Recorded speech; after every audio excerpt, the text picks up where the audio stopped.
sinumva yuko nshobora guhagarara imbere y'abantu natakaje ibiro 24. Sinumva yuko nshobora guhagarara imbere y'abantu ndambara impuzu ntimbera, ndambara impuzu ntintoka, fizike yanje yagiye, isumu rirahari kandi ubu nta kwijajara.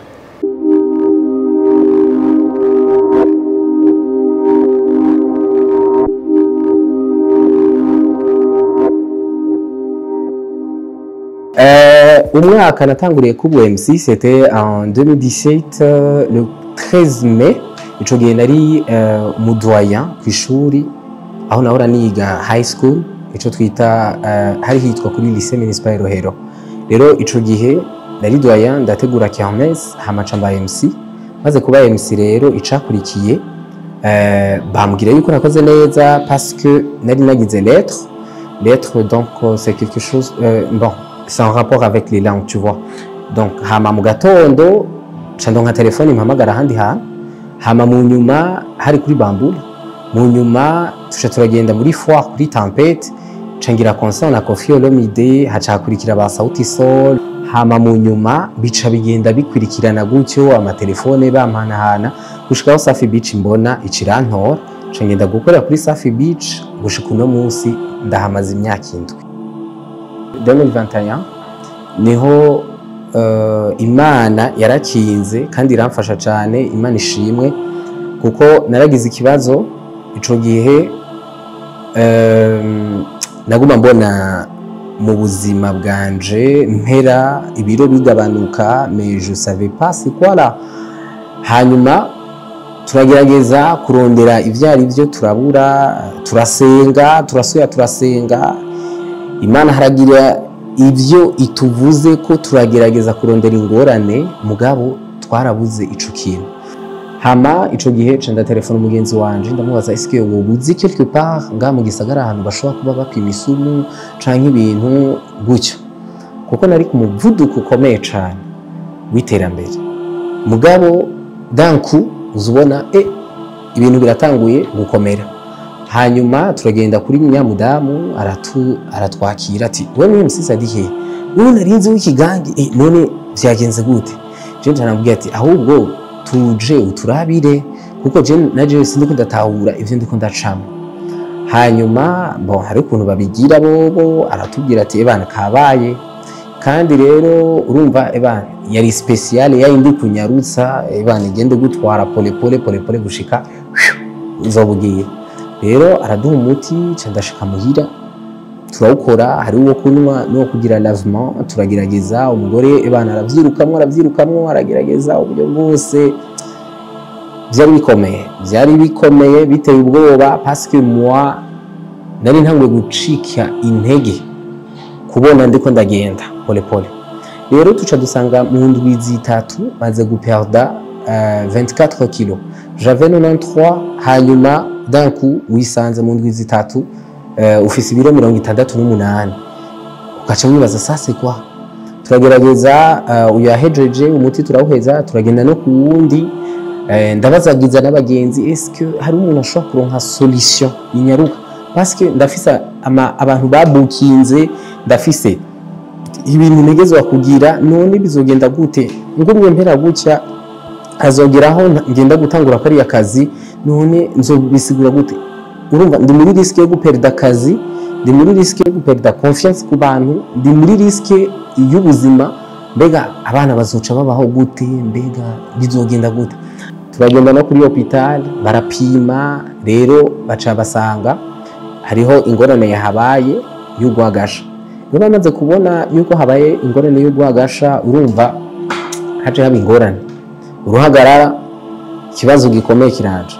Hama mu nyuma baca basanga ijya problème y'ugwagasha hajemwe rero problème ya glycémie. Mais à l'âge que j'avais 25 ans, donc c'était difficile de comprendre comment je vais la glycémie alors que ndi déjà abonné muri gym. Tuca tugenda ku wundi mudamu, mugabo aragerageza uburyo bwose aravuga ati uko tubibona ntitubibona nk'uko bisanzwe bimenyerewe, ariko reka ndagufasha. mugabo uburyo nza kugufashamwo genda kwa muganga kuri uyu n'uyu aca turungika ku muganga. Uwo muganga ari specialize muri iyo kandimo. Hanyuma turashika aca aratwakira ndamwiganira, hanyuma barakoresha uburyo bwose baba bafise kwa muganga kuko hariho problème ya calcium zari zaheze, ntituzi igituma calcium zaheze mu mubiri, vitamine C urumva habaye ikibazo.